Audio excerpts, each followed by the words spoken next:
Assalamualaikum warahmatullahi wabarakatuh. Kembali lagi bersama saya Sri Hanisa SPD, guru dari SMK Negeri 1 Martapura, calon guru penggerak angkatan 11 Kabupaten Banjar, Kalimantan Selatan. Kali ini saya mau memaparkan tentang aksi nyata modul 1.4 Budaya Positif. Perkenalkan dulu, fasilitator saya adalah Ibu Sri Wahyuni SPD MA, pengajar praktik adalah Ibu Rifah Radiati MPD, dan saya sendiri sebagai CGP Angkatan 11 yaitu Sri Hanisa SPD. Rancangan tindakan untuk aksi nyata. Latar belakang, pelaksanaan kedisiplinan di sekolah saya masih menggunakan pola terdahulu yaitu peraturan sekolah atau peraturan kelas. Semua murid bisa mengikuti peraturan tersebut dengan cukup baik, namun mereka melaksanakannya hanya karena alasan takut dihukum atau mau dipuji guru dan wali kelasnya. Tujuan aksi nyata modul 1.4 yang pertama, menumbuhkan budaya positif di sekolah dengan meyakini nilai-nilai kebajikan universal. 2. Menciptakan murid yang merdeka dan disiplin diri yang kuat. Adapun tolak ukur yang pertama adalah terbentuknya keyakinan kelas melalui kegiatan kesepakatan kelas yang dilakukan oleh wali kelas dan murid, kemudian menerapkan keyakinan kelas tersebut dalam kehidupan sehari-hari di sekolah.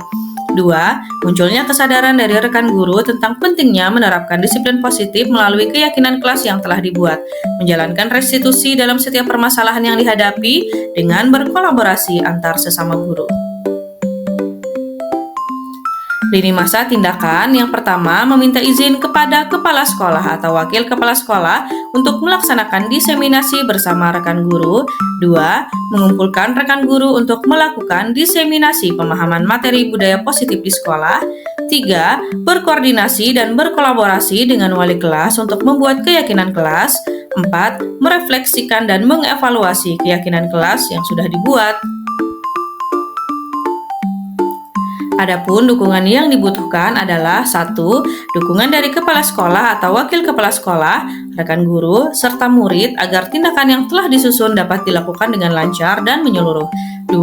Sarana dan prasarana untuk menumbuhkan budaya positif di sekolah. 3. Dukungan dari orang tua yang juga menerapkan disiplin positif di rumah. Pihak yang mengikuti kegiatan penyebaran pemahaman diseminasi budaya positif adalah rekan guru program keahlian kecantikan dan spa, serta murid kelas 10 kecantikan dan spa. Nah, berikut ini video penyebaran pemahaman diseminasi budaya positif di sekolah saya. Selamat menyaksikan. Assalamualaikum warahmatullahi wabarakatuh. Waalaikumsalam warahmatullahi wabarakatuh. Terima kasih Bapak Ibu yang sudah berkenan hadir dalam kegiatan hari ini, dalam kegiatan diseminasi penyebaran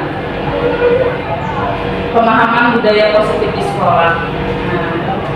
Jadi mohon maaf di sini bukan bermaksud menghubungi, tetapi saling berbagi informasi aja terkait dengan budaya positif yang ada di sekolah. Pengertian budaya positif. Nah, budaya positif di sekolah adalah nilai-nilai, keyakinan dan kebiasaan-kebiasaan di sekolah yang berpihak pada murid agar murid dapat berkembang menjadi pribadi yang kritis, penuh hormat, dan bertanggung jawab. Dan tujuannya untuk membangun budaya positif di sekolah adalah menumbuhkan karakter anak. Jadi sebenarnya tujuan dari budaya positif ini kita mau anak itu memiliki karakter, karena kan memang sesuai dengan tujuan pendidikan kita sekarang menumbuhkan jiwa karakter pada anak.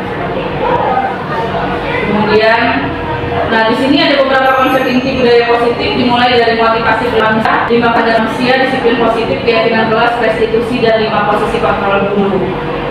Kita akan bahas satu persatu. Terkait dengan motivasi perilaku manusia, ada tiga motivasi perilaku manusia. Jadi secara garis besarnya anak-anak itu berperilaku karena 3 faktor ini. Yang pertama, mereka melakukan perilaku untuk menghindari ketidaknyamanan atau hukuman, untuk mendapatkan hadiah atau penghargaan, dan untuk menjadi orang yang mereka inginkan dan menghargai diri dengan nilai-nilai yang mereka percaya. Nah, jadi untuk 2 yang pertama ini, untuk menghindari ketidaknyamanan hukuman dan untuk mendapatkan hadiah atau penghargaan, itu dikatakan sebagai motivasi eksternal. Motivasi eksternal adalah motivasi yang berasal dari luar. Rata-rata kan anak kita bila berperilaku pasti untuk menghindari hukuman dan seterusnya. Nah, itu termasuk motivasi eksternal.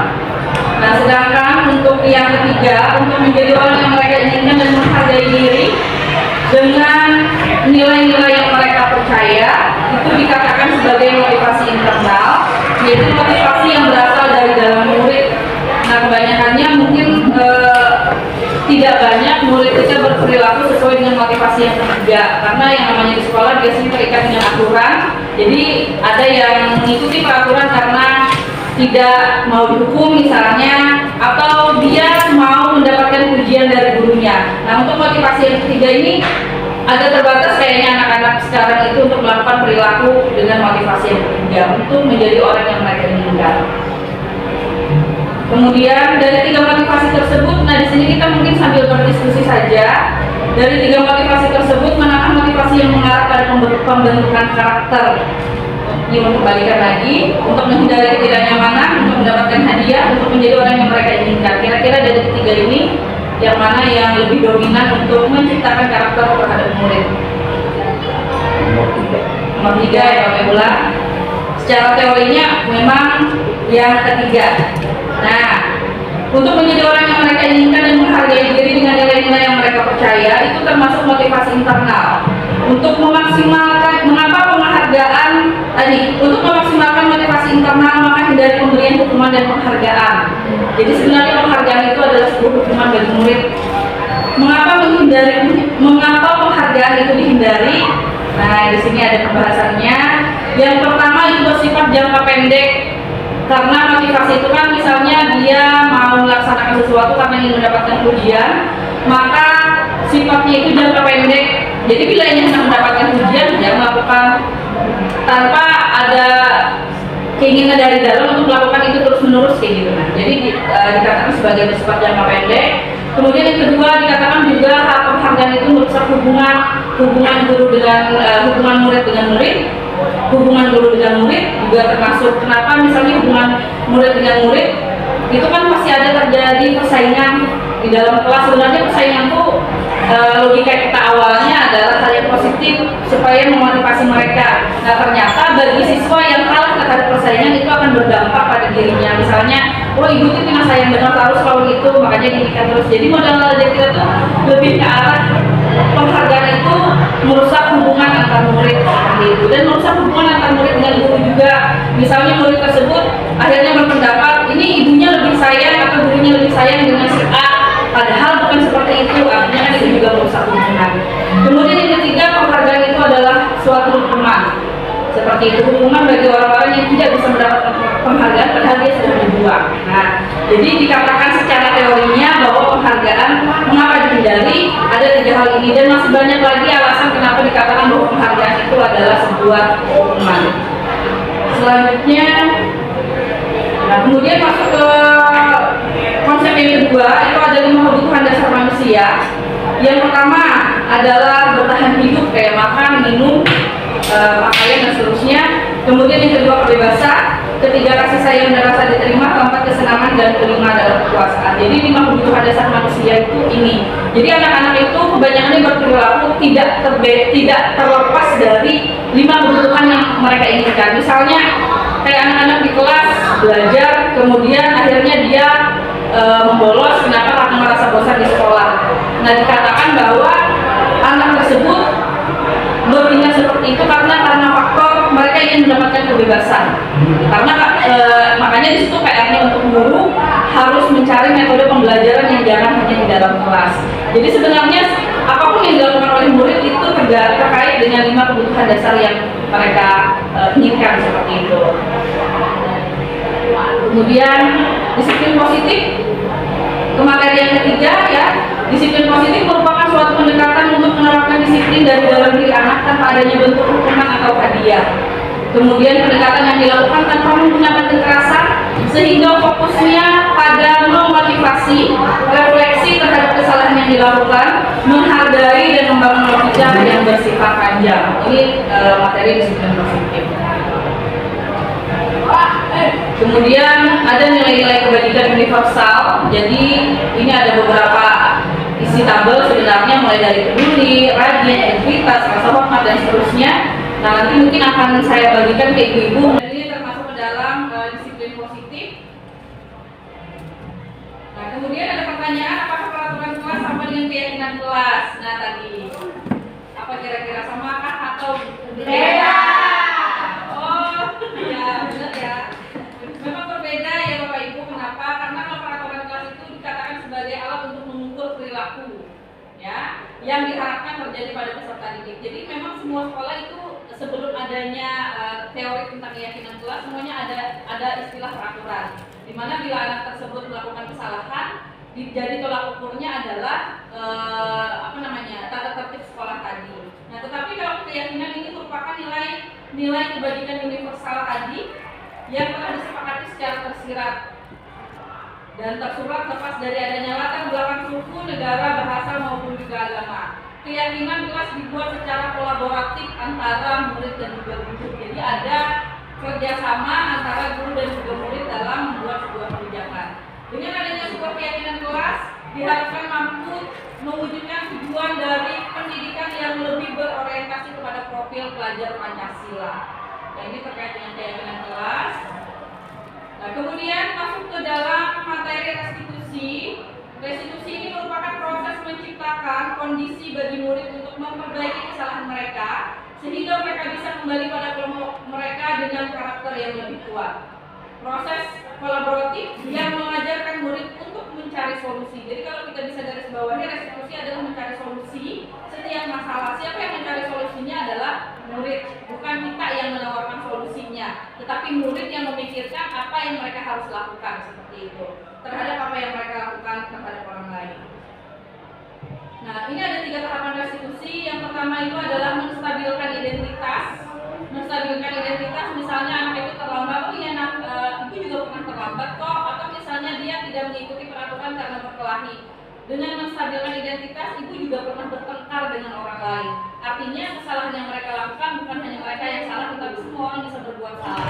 Nah, kemudian tahap yang kedua itu adalah validasi tindakan yang salah, di mana pada saat tahap validasi ini kita juga sering melakukan menanyakan apa alasan mereka melakukan kesalahan itu. Nah, mereka pasti menjawab dengan alasan mereka kenapa mereka berbuat salah. Nah, kemudian tahap yang ketiga adalah menanyakan kepada keyakinan kelas. Nah, di sini mungkin yang agak baru. Kenapa? Karena pada yang sebelumnya kita tidak pernah menanyakan keyakinan kelas. Pada saat ini kita akan menanyakan ke keyakinan kelas.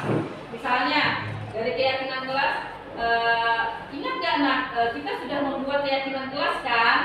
Nah, apakah perbuatan kamu sudah sesuai dengan keyakinan kelas? Nah, seperti itu. Jadi kita mengembalikan ke keyakinan kelas. Jadi anak itu memang dari sadar, oh iya saya telah melanggar sebuah keyakinan yang sudah saya buat. Bukan langsung, biar makanya kamu salah, kamu melanggar, jangan. Tapi kita lebih kepada menanyakan keyakinan. Gimana keyakinan kelas kita kemarin? Apakah sudah sesuai perilaku kamu dengan keyakinan kelas seperti itu? Nah, itu termasuk ke dalam tahap menanyakan keyakinan. Nah, ini adalah 3 tahap restitusi. Nah, jika murid melakukan restitusi diri, maka dia akan bisa mengontrol dirinya yang lebih baik dengan tujuan yang lebih baik pula. Kemudian selanjutnya masuk ke kekerasan 5 posisi kontrol guru, menghukum pembuat merasa bersalah, teman, pemantau atau manajer. Ini adalah sering kali guru-guru bersikap seperti ini macam-macam, makanya kan masing-masing guru punya karakter masing-masing ya. Jadi ada yang guru yang langsung memberikan hukuman, ada yang beliau tuh lembut hatinya, akhirnya dia memposisikan diri sebagai guru membuat murid merasa bersalah, atau ada yang sekarang guru-guru yang ukurannya hampir sama dengan murid, itu pasti biasanya memposisikan diri sebagai teman atau sebagai pemantau. Pemantau itu bisa mengingatkan peraturan kelasnya apa nak, konsekuensinya kamu tahu kan kalau berbuat ini apa. Nah, berarti kita sudah menerapkan itu sebagai pemantau. Dan yang terakhir adalah manajer. Nah, kalau manajer ini tahap penyelesaian masalahnya itu selalu menggunakan segitiga restitusi seperti itu. Jadi lebih kepada mereka berbuat salah, kita mengontrol mereka atau memantau mereka dengan cara bagaimana mereka bisa menyelesaikan masalahnya sendiri gitu. Jadi kita sebagai manajer. Nah, dari 5 posisi tersebut, manakah motivasi yang mengarah pada pembentukan karakter murid? Sebelum ini saya lebih sering menjadi guru sebagai penghukum, membuat rasa bersalah dan juga pemantau sebelum adanya teori terkait dengan restitusi tadi. Ternyata hal itu memberikan dampak cukup buruk terhadap murid, seperti itu. Kemudian, nah di sini ada tanda tanya, masalah pada murid. Apa sih yang akan kita lakukan jika terjadi masalah pada murid? Nah, jadi bila ada masalah pada murid sebagai guru yang baik yang mau menciptakan memuridkan murid yang berprofil belajar Pancasila, maka kita harus memposisikan diri sebagai manajer, bukan penghukum, bukan membuat rasa bersalah, teman ataupun pemantau, dan kita harus menggunakan restitusi dalam setiap permasalahannya, seperti itu. Yang kebanyakannya kita jarang sekali menawarkan solusi, jarang sekali kita menanyakan ke anak solusi apa sih yang mereka lakukan, yang akan mereka perbuat atas kesalahan mereka yang sering dilakukan. Anak, kamu salah, kamu sudah melanggar, konsekuensinya adalah bla gitu kan. Jadi seperti itu yang sering sekali ternyata itu memberikan dampak buruk terhadap perkembangan murid, karena kembali lagi ke teori motivasi tadi. Motivasi manusia kan ada 3, ada yang ingin menghindari hukuman, ada yang ingin mendapatkan penghargaan. Nah, yang ketiga itu yang harusnya yang kita kuatkan, yaitu motivasi internal untuk menjadi dirinya sendiri sesuai dengan keyakinan yang mereka punya gitu ya. Sebenarnya kebanyakannya anak-anak itu tahu bahwa mereka salah dan meyakini perbuatan mereka salah, tapi kebanyakannya kita yang memberikan kamu salah, kamu harus gini gitu kan. Jadi dia tidak berusaha meresapi dirinya, oh aku ini salah, berarti kira-kira apa ya yang harus aku lakukan untuk memperbaiki kesalahan gitu. Jarang seperti itu. Yang ada biasanya kita menawarkan, dan itu juga termasuk kepada saya sebelumnya seperti itu. Nah, mungkin itu saja yang bisa saya bagikan kepada Bapak Ibu semua terkait dengan desiminasi tadi. Mungkin ada pertanyaan dari Bapak Ibu semua terkait apa yang saya sampaikan, dipersilahkan. Ya, silahkan Bu Nevi. Bertanya. Assalamualaikum warahmatullahi wabarakatuh. Saya dari Guru BK. Kebetulan di sekolah kita sekolah anak. Jadi saya ingin bertanya bagaimana cara mendisiplinkan siswa tanpa kekerasan di sekolah. Terima kasih. Iya Bu. Terima kasih Bu Nevi atas pertanyaannya. Jadi memang di awal-awal saya juga bertanya juga gitu ya, bagaimana sih caranya menerapkan sebuah disiplin positif terhadap murid tanpa adanya kekerasan. Karena logika saya awal, anak ini kalau tidak dikerasi itu tidak akan nurut seperti itu kan. Nah, ternyata setelah saya mempelajari beberapa modul, hal itu memberikan dampak yang kurang baik terhadap perwujudan murid yang berprofil belajar Pancasila. Nah, sesuai dengan teori yang saya yakini, bahwa bagaimana sih menerapkan supaya tidak terjadi kekerasan? Ya sebenarnya memang kita harus berproses, tidak bisa memberikan telapak tangan seperti itu. Yang dimana misalnya kita menerapkan ini langsung anak-anaknya berubah drastis jadi anak yang baik semua, enggak Bapak Ibu ya, karena kita perlu proses juga. Jadi secara teorinya bagaimana sih caranya? Yaitu yang pertama tadi kita harus meyakini dulu kebijakan universalnya apa saja. Jadi dari tabel yang saya tunjukkan tadi, nanti akan saya bagikan lagi setelah ini tabelnya, file tabelnya. Nah, dari nilai-nilai kebijakan universal itu kira-kira apa sih yang bisa dikembangkan terhadap kelas atau terhadap jurusan yang kita ambil seperti itu. Nah, jadi kalau sudah ada beberapa kebijakan universal tadi yang sudah disepakati dan diyakini oleh semua murid dan juga guru, nah maka akhirnya tahap selanjutnya kita akan membuat sebuah keyakinan. Ya, silakan yang mau izin bertanya. Pertanyaan saya hampir sama dengan pertanyaannya Ibu Nevi. Cuma di sini saya lebih meminta solusinya, bagaimana cara kita sebagai pendidik itu memberikan supaya anak itu sadar sendiri, mematuhi aturan-aturan sekolah tanpa kita memberikan hukuman, tanpa kita memberi yang kedua tadi apa, selain hukuman penghargaan, nah itu seperti itu. Oh ya, terima kasih Ibu Yanti atas pertanyaannya. Jadi memang sebenarnya saya awalnya termasuk guru yang tidak mau pernah dekat dengan murid, karena menurut saya seorang guru itu harus memiliki jarak dengan murid supaya kita itu bisa lebih dihormati. Nah, ternyata setelah sampai mempelajari beberapa modul, ternyata apa yang saya lakukan itu ternyata keliru. Jadi kalau terkait dengan pertanyaan Ibu tadi, bagaimana caranya? Ya tadi kembali bahwa setiap permasalahan atau setiap kebijakan tidak mungkin langsung berdampak seperti itu. Tetapi minimal artinya karena ini harus ada kolaborasi antara murid dan juga siswa, murid dan juga guru, maka secara otomatis kita sebagai guru itu harus memiliki kedekatan dengan murid seperti itu, sehingga kita bisa lebih mudah untuk menjadi sosok seorang manajer terhadap murid tersebut. Jadi bahasa saja kita adalah manajer murid kita seperti itu. Jadi pada saat mereka berbuat salah, kita akan mengarahkan mereka untuk menyelesaikan permasalahannya.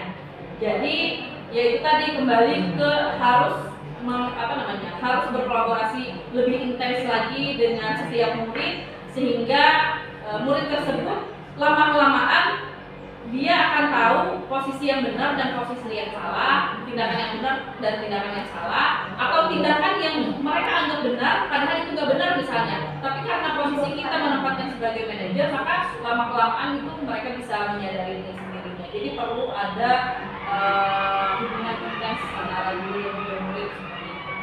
Mungkin itu saja pertanyaan yang bisa saya jawaban. Bagaimana siapa jawabannya?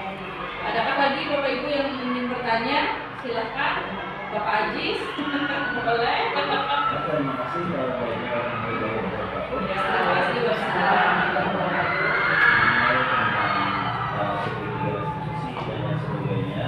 sebenarnya di sekolah kita ini kita sudah melakukannya, cuma belum maksimal. Kemudian itu sudah kita lakukan, cuma baru sekarang kita tahu tentang teorinya seperti restitusi ini. Padahal kita sudah validasi tindakan yang salah, keyakinan itu sudah pernah, cuma teorinya baru sekarang ya yang muncul lagi kurikulum merdeka ini. Kemudian masih ada hal-hal yang belum maksimal kita lakukan. Yang pertama tadi kan disampaikan menstabilkan imunitas. Kalau lu sebagai pengajar, mengajar bukan sesuatu untuk mentransfer ilmu saja, tetapi kami bicara dari hati-hati. Karena ulun sendiri guru sejarah memikirkan sejarah ini apa gunanya untuk kehidupan mereka sehari-hari, sehingga teori sejarah harus ulun seimbangkan dengan kehidupan mereka sehari-hari. Jadi makna dari pembelajaran sejarah itu yang ditekankan, teori sejarah kita jalankan sesuai apa adanya sih kita gitu. Jadi yang baru kita pelajari, kami rasa ini tanggapan dari kita.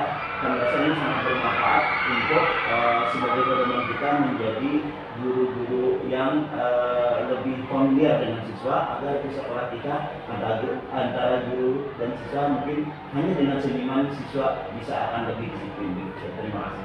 Ya, terima kasih Pak Ajis atas tanggapannya. Memang benar sekali. Sebenarnya beberapa guru di sekolah kita juga sudah menerapkan hal ini, memang benar, tetapi teorinya yang baru sekarang muncul. Dan memang masih belum maksimal. Itu kenapa? Yang pertama karena sebenarnya kita harus menyeragamkan dulu tentang proses ini bagus atau tidak, seperti itu. Jadi kalau semua guru itu sudah beranggapan bahwa proses ini bagus untuk dilakukan, saya kira hasilnya akan jauh lebih maksimal. Nah, tetapi yang ada ini mungkin yang perlu ditingkatkan lagi adalah kolaborasi antar orang di dalam, misalnya dari atasan kita dari sekolah-sekolah dengan guru-gurunya di dalam, kemudian sehingga hal itu bisa lebih maksimal lagi, seperti itu Pak. Jadi memang untuk sementara memang masih belum maksimal karena beberapa faktor tadi. Tetapi saya meyakini jika semua guru yang ada di sini meyakini bahwa disiplin positif, proses restitusi adalah hal yang positif dilakukan untuk murid dan mewujudkan murid yang berprofil Pancasila, saya kira hasilnya akan jauh lebih maksimal, seperti itu Pak. Terima kasih. Mungkin ada lagi dari Bapak Ibu yang lain yang mau ditanyakan, boleh?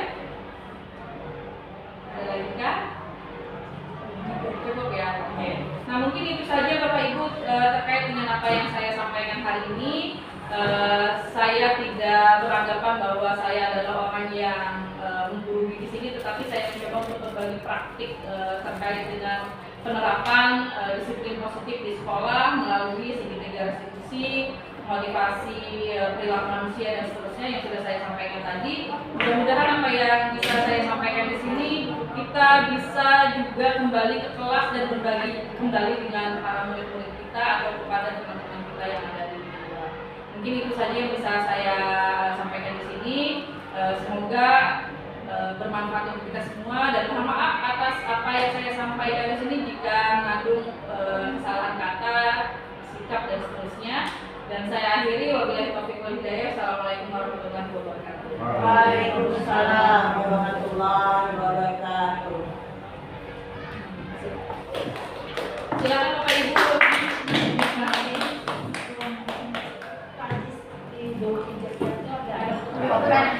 Assalamualaikum warahmatullahi wabarakatuh. Perkenalkan, nama saya Zainal Imi, saya pengajar di perkantoran.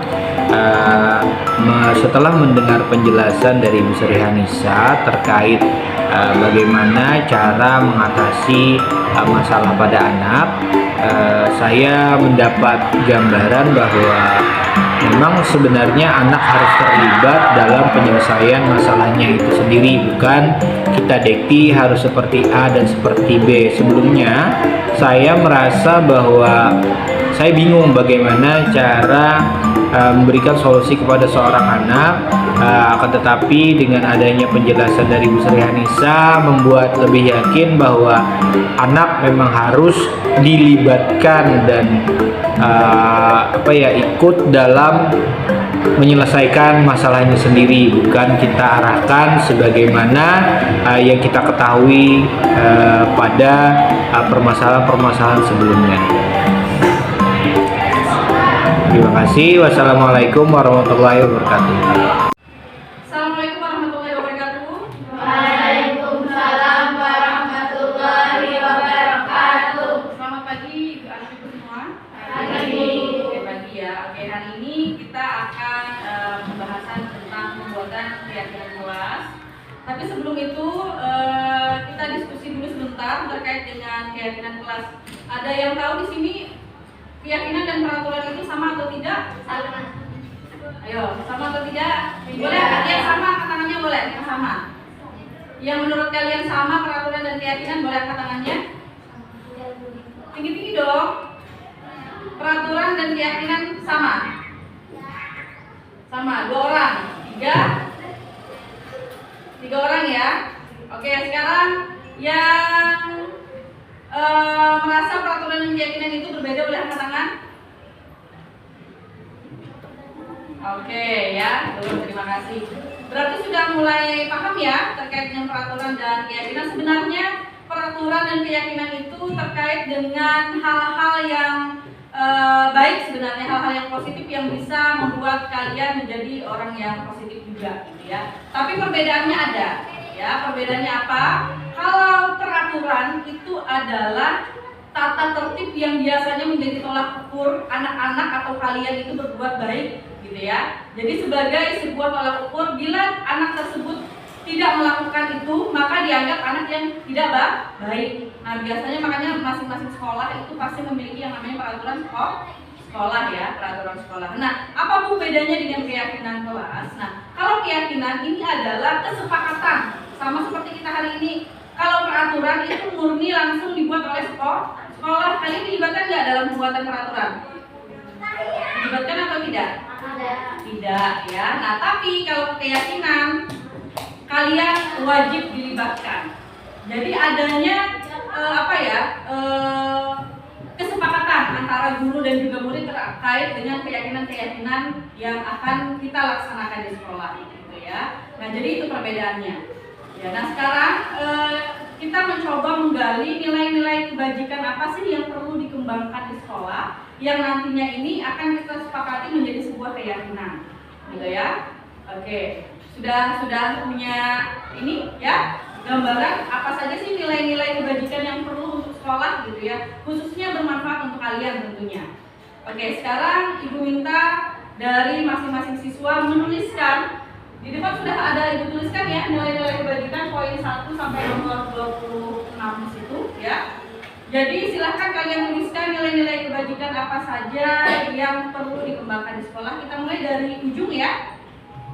Oke, silahkan.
lapor lagi ya.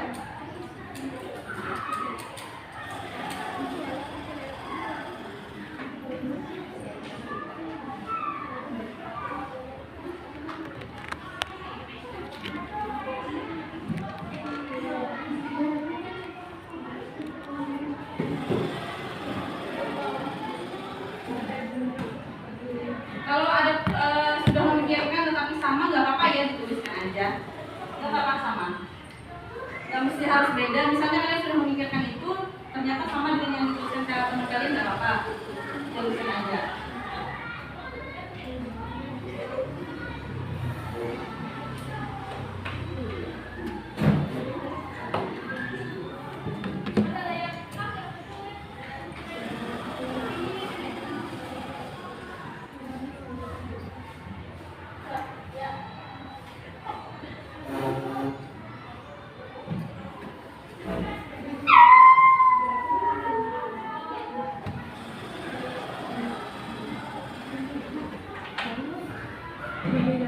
Kalau yang dipikirkan sama dengan yang ditulis nggak apa-apa, dituliskan aja ke depan dengan sama ya.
Maaf kiri.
Nomor berapa saja?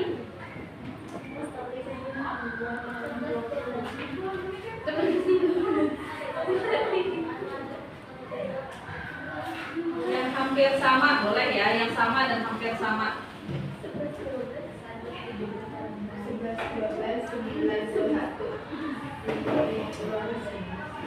Oke, sudah ada 25 ya nilai kebajikan. Jadi Ibu kira kalian sudah tahu apa itu nilai kebajikan universal ya. Kebajikan-kebajikan yang memang harus kita kita lakukan seperti itu, karena ini adalah mengatur hal-hal positif yang bisa membuat kalian menjadi orang yang positif juga. 1, 2, 3. Oke, jadi sudah ada 25 nilai kebajikan. Ternyata di situ ada beberapa nilai kebajikan yang sama, nggak apa-apa ya, karena itu kan sesuai dengan apa yang kalian pikirkan gitu. Nah, tapi dari ke-25 ini yang sama-samanya akan kita gabung menjadi satu. Jadi kita cuma ambil satu saja. Oke, dari poin yang mana yang sama boleh minta tolong satu orang. Oke, silakan.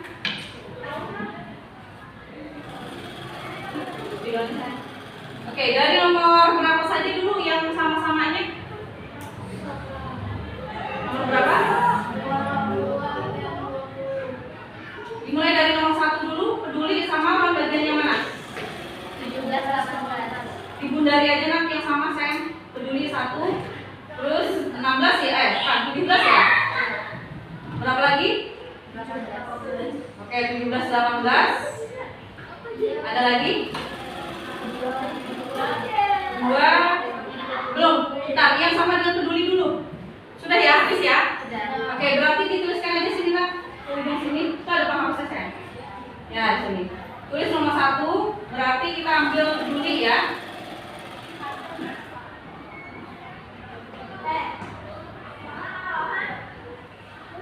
Oke, peduli. Kita ambil satu aja peduli. Berarti peduli itu termasuk peduli lingkungan, peduli sosial, peduli sesama gitu ya. Oke, kita masuk ke nomor 2, sopan. Ada yang sama? Nomor berapa? 20. Oke. Ada lagi? Oke, sopan ya. Masukkan ke nomor 2 aja. Sopan.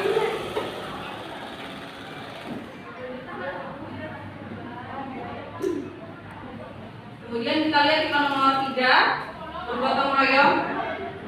Yang sama yang mana? Nomor 3 dan ada yang sama? Ada tuh 3 dan berapa? Nomor berapa? Bergotong royong sama gotong royong sama ya? Gak ada?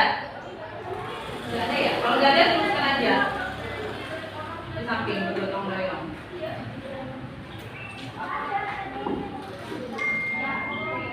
Oke, selanjutnya ada tertib.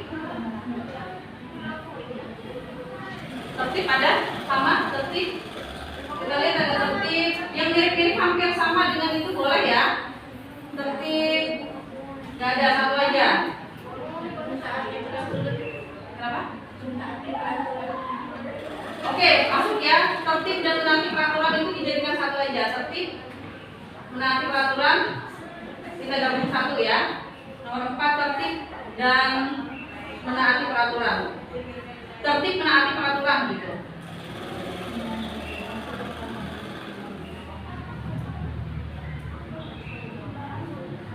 Oke. Terus selanjutnya beriman.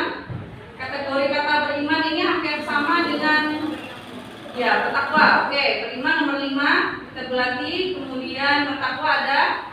Nah, 9. Terus ada lagi yang sama? Ada lagi? 21. Ada lagi terkait ini itu?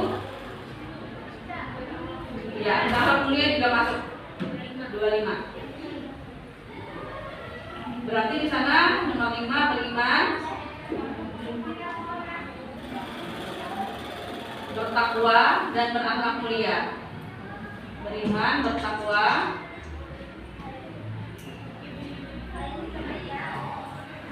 dan berakhlak mulia.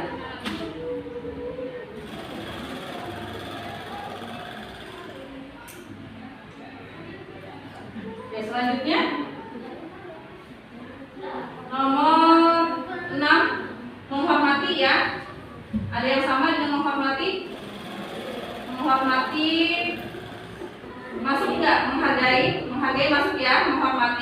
menghargai. Terus tegur sapa masuk atau tidak?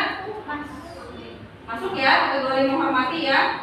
Oke, menghormati, tegur sapa, kemudian menghargai. Oke, kita masukkan 1 poin.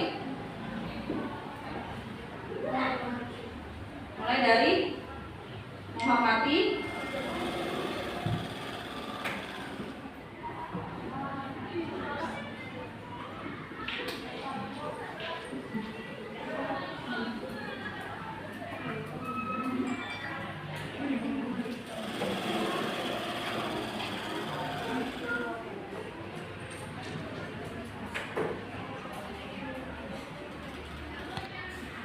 oke, ada lagi nomor selanjutnya bernalar kritis. Bernalar kritis ada persamaannya? Ada di situ tadi yang menulis kreatif ada nggak? Ada. Sama ya, bernalar kritis dan juga kreatif itu satu kategori aja. Jadi kita masukkan 1 poin bernalar kritis dan kreatif. Ya.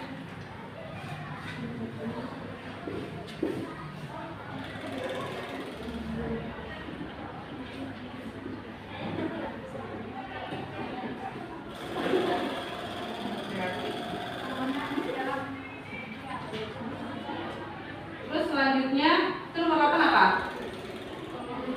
Tolong menolong masuk mana? Masuk nggak gotong royong? Masuk atau enggak? Masuk ya. Di dalam gotong royong kan ada tolong menolong. Berarti masuk ke gotong royong aja. Ya, masukkan poin ke gotong royong. Sini masukkan aja ke poin nomor 3. Gotong royong dan saling tolong menolong. Gitu. Dan saling menolong ya tadi ya. Selanjutnya mandiri ya. Mandiri ada persamaannya mandiri? Gak ada, berarti mandiri sendiri. Kemudian selanjutnya apa lagi selain mandiri? Toleransi. Toleransi masuk ke mana? Bagian yang poin ini sepertinya yang sudah masuk toleransi. Toleransi, empati masuk poin nomor berapa antara 1 sampai 7? Ini 1 sampai 7 yang di sini. Nomor 6 ya. Oke, masukkan aja di nomor 6. Toleransi masuk nomor 6, mandirinya sendiri aja. Jadi nomor 8 mandiri dulu. Ya, teruskan sederajatnya. 8 mandiri. 9 apa tadi yang masuk? Toleransi ya. Nah, toleransi masuk di sana. Kemudian empati juga masuk di sana. Empati ya. Oke. Dari itu mandiri dan empatinya. Apalagi yang belum? Rajin ya. Jujur ya. Kejujuran. Ada yang sama? Nggak ada. Berarti jujur nomor 9. Kemudian rajin nomor 10 ya. Jujur nomor 9. Kemudian rajin nomor 10. Oke, berarti hindari dulu yang jujur dan rajin. Berarti sisa yang mana? Baik hati ya. Baik hati. Baik hati ada nggak masuk di mana di sini? Poin 1 sampai 7 sampai 10. Berapa? Poin 5 beriman bertakwa. Sopan. Baik hati ya, baik hati.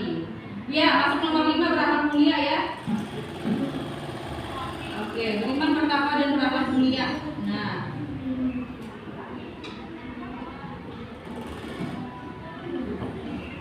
Oke, ya, sudah.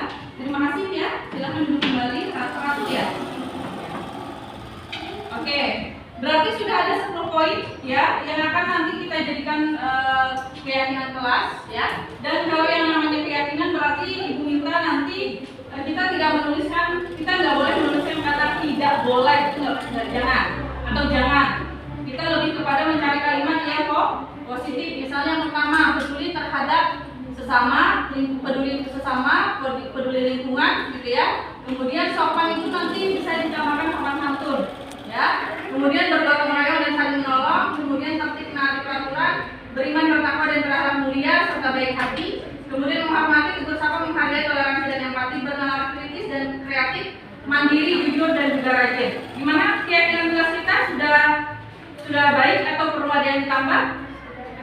Sudah baik ya. Oke, jadi ini nanti akan menjadi sebuah keyakinan kelas dan mudah-mudahan nanti setelah ini kalian semua bisa menerapkan ini dengan sadar, dengan penuh percaya bahwa apa yang kalian tuliskan di sini akan membimbing kalian menjadi orang yang lebih baik. Oke ya. Ada yang ditanyakan dulu terkait dengan keyakinan kelas? Udah.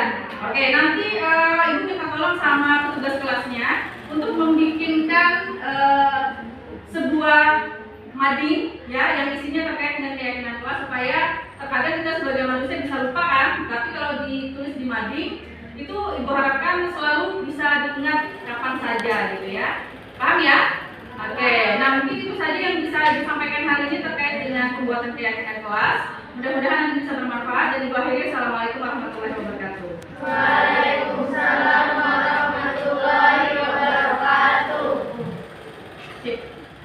Assalamualaikum warahmatullahi wabarakatuh. Perkenalkan, nama saya Ratu Soekarayu Wulandari. Saya dari kelas 10 Kecantikan. Saya sangat senang sekali setelah Ibu Anis mengajak kami untuk membuat keyakinan kelas.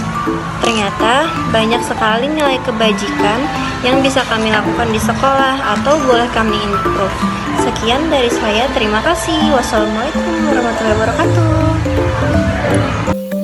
Refleksi, pelaksanaan diseminasi penyebaran pemahaman kepada rekan guru dilakukan pada tanggal 14 Agustus 2024 bertempat di ruang guru program keahlian kecantikan dan spa pukul 9 sampai 10 pagi.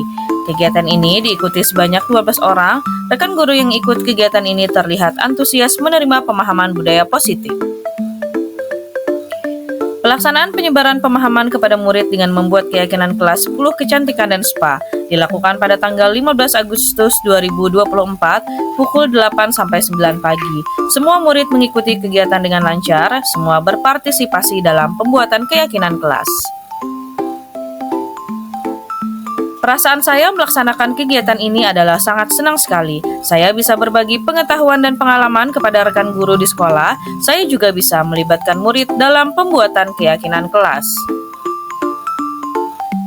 Rencana perbaikan untuk implementasi ke depan.